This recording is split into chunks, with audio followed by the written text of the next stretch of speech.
Artinya Nabi menunjukkan bahwa orang itu beriman kalau dia menetapkan apa Allah berada di mana? Di atas langit. Ya, dari sini banyak dari orang tasawuf, orang yang menyimpang pemahamannya di sini ketika mereka mengingkari hadis-hadis yang seperti ini, takwil macam-macam. Kalau ada orang agama sebelah bilang Gusti Allah di langit, itu jadi muslim nggak, Pak? Orang bilang Gusti Allah di langit, jadi muslim nggak?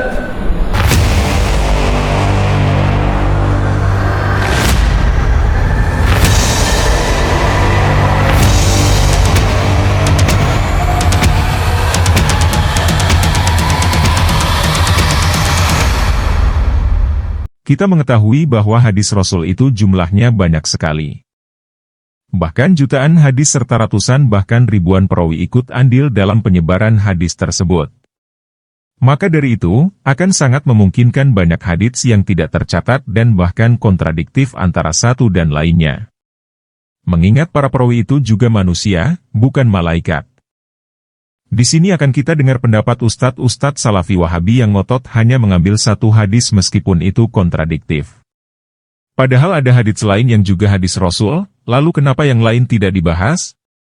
Ini membuktikan bahwa mereka mengambil hadis dan memahaminya dengan hawa nafsu. Merasa benar sendiri kemudian yang lain salah. Maka dari itu akan dijelaskan secara rinci oleh Singa Aswaja, Buya Ar-Razi Hashim. Selamat menyimak.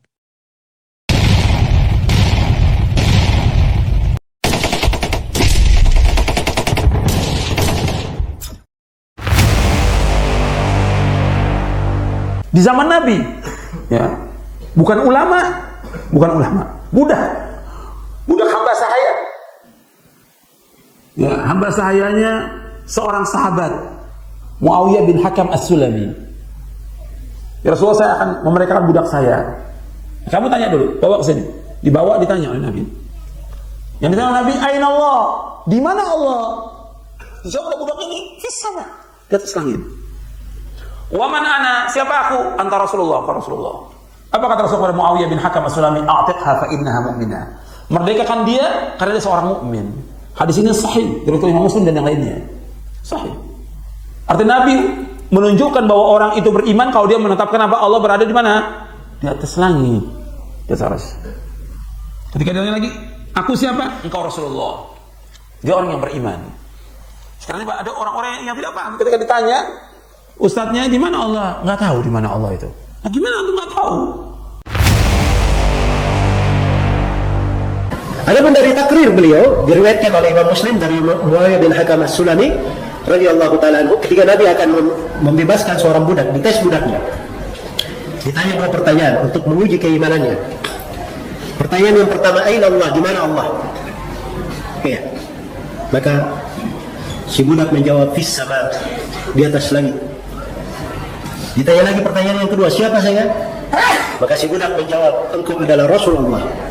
Kata Nabi, i'tiqha fa innaha mu'minah. Bebaskan perempuan ini, budak perempuan ini. Sesungguhnya dia adalah seorang perempuan yang beriman. Disifatkan dengan keimanan, dengan apa?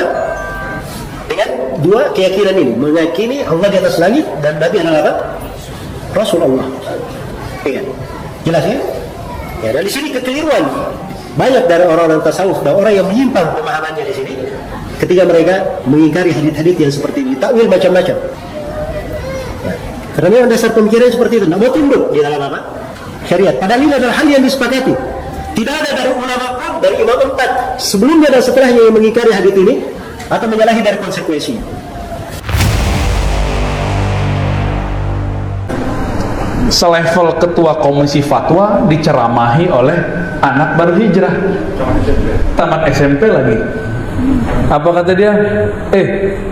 Kau harus percaya Tuhan itu di langit. Enggak boleh pakai Tuhan. Allah itu di langit.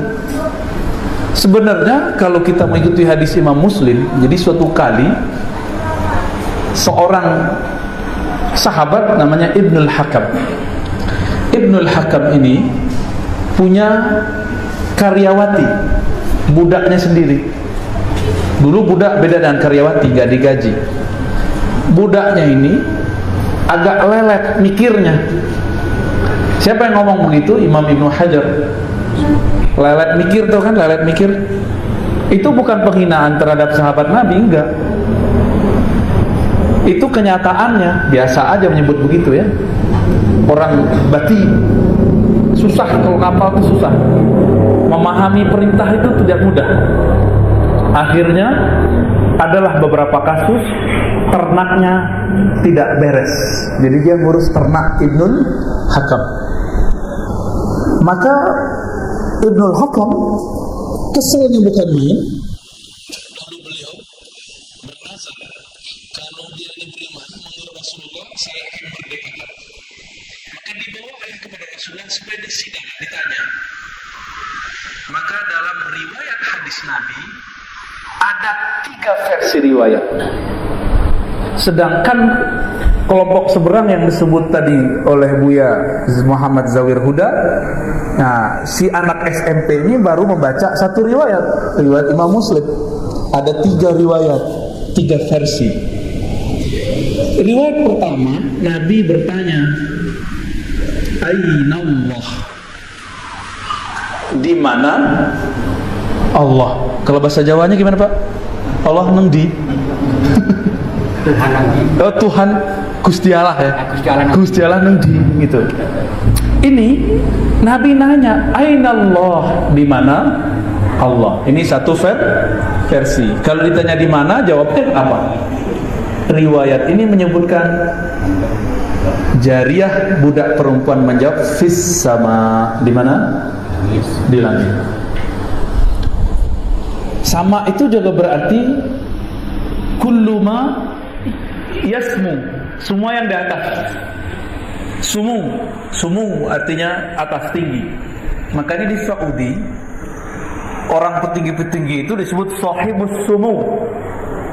Ya, sahibus sumu. Kalau ulama disebut sahibul fadilah. Itu orang Wahabi itu Pak.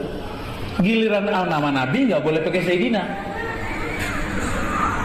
Kalau Syekh dipanggil sahibul fadilah. Tapi kalau Nabi, Sayyidina bid'ah. Itu satu riwayat, dijawab oleh perempuan fis sama, di langit. Riwayat kedua, kita potong aja riwayatnya. Nabi bertanya, pertanyaannya bukan di mana Allah, tapi pertanyaannya man rabbuk? Siapa Rabbmu, penciptamu? Yang engkau sembah siapa? Maka dia jawab Allah.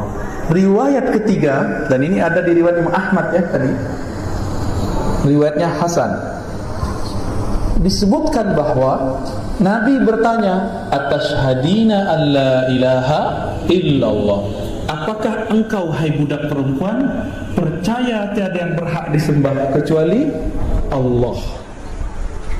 Aku Rasulullah. Jawab perempuan itu, aku bersaksi tiada yang berhak disembah kecuali Allah. Engkau adalah Rasulullah.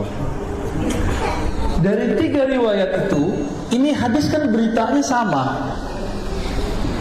Satu berita menyebutkan di manakah, siapakah, apakah, nah, itu kan. Kenapa kemudian yang dipakai cuma satu riwayat? Bukankah satu hadis menjelaskan hadis yang lain?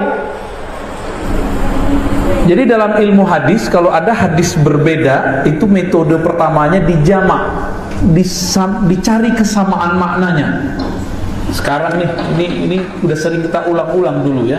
Dulu zaman-zaman awal kita buat daurah-daurah akidah di Riau, di Malaysia ya. Kalau ada orang agama sebelah bilang Gusti Allah di langit, itu jadi muslim nggak Pak? Orang bilang Gusti Allah di langit, jadi muslim nggak? Orang agama sebelah nih, dia bilang Gusti Allah di langit, gimana? Masuk Islam nggak dia? Belum, nggak sah. Ada orang bilang Allah di langit, Allah di langit, terserah mau bahasanya apa, itu kan dialek aja. Jadi udah masuk Islam belum nih? Belum. Kapan seseorang sah masuk Islam? Pakai riwayat pertama atau ketiga? Yang ketiga yaitu syahadat. Syahadat itu kalau di agama sebelah baptis, persaksian, kira-kira begitu. Sama kok, semua agama begitu. Ya. Maka seseorang tidak akan pindah agama kecuali dia kemudian bersaksi, memberikan persaksian dengan istilah agama masing-masing. Di dalam Islam, seseorang tidak disebut muslim kalau dia tidak memberikan persaksian itu. Jadi, secara riwayat seakan yang kuat adalah riwayat Imam Muslim. Tapi secara ilmu akidah mana yang kuat? Yang kedua dan ketiga. Oke. Oleh sebab itu, seorang syekh di Libanon, itu banyak pengikut juga di Indonesia, namanya Syekh Abdullah Al-Harari. Dia Ahlus Sunnah tapi agak ketat, agak keras sedikit, karena beliau korban kezaliman Wahabi di zamannya. Syekh Abdullah Harari ini kemudian mengatakan di ahli hadis, hadis Imam Muslim ini walaupun sahih secara zahir, tapi dia punya illat. Illatnya bukan pada rawinya, tapi pada marwinya. Marwi itu teks yang diriwayatkan bertentangan dengan ilmu akidah. Maka hadis ini bermasalah secara konten. Dan beliau juga mengatakan hadis ini bahkan bisa masuk kepada yang disebut muttorik. Muttorik itu kontradiksi dengan hadis kedua dan ketiga. Jadi boleh nggak kita mengatakan Allah di langit? Nah, terlepas dari itu, kita punya imam namanya Imam Nawawi. Imam Nawawi ini tugasnya menjelaskan, mensyarah kitab-kitab hadis. Salah satu yang disyarah, wah ini lebih cakep ini. Barakallahu fiik. Salah satu yang disyarah beliau itu kitab Sahih Muslim. Di situ disebutkan, kata Imam Nawawi, Nabi kalau mau kita terima nih hadis Imam Muslim ini, maka mesti dipahami dengan kaidah yang ketat. Apa itu? Nabi menerimanya, memakluminya karena si perempuan menolak Tuhan berhala. Maksud dia Tuhan langit, Tuhan di langit, untuk menolak Tuhan berhala. Itu maksud dia. Maksud si perempuan. Karena dia kurang ibarat, kurang cerdas mengibaratkan, maka Nabi memaklumi, Nabi mengerti isi hatinya. Itu pertama. Yang kedua, kalaupun diterima, maka harus dipahami bahwa di situ bukan arti sama di atas arah, tapi itu artinya Allah Maha Tinggi. Nah, macam-macam penjelasan Imam Nawawi. Karena persoalan ini, Imam Nawawi ini tidak dianggap Ahlus Sunnah oleh Syekh Albani, ya, Syekh Saleh Fauzan dalam bab akidah.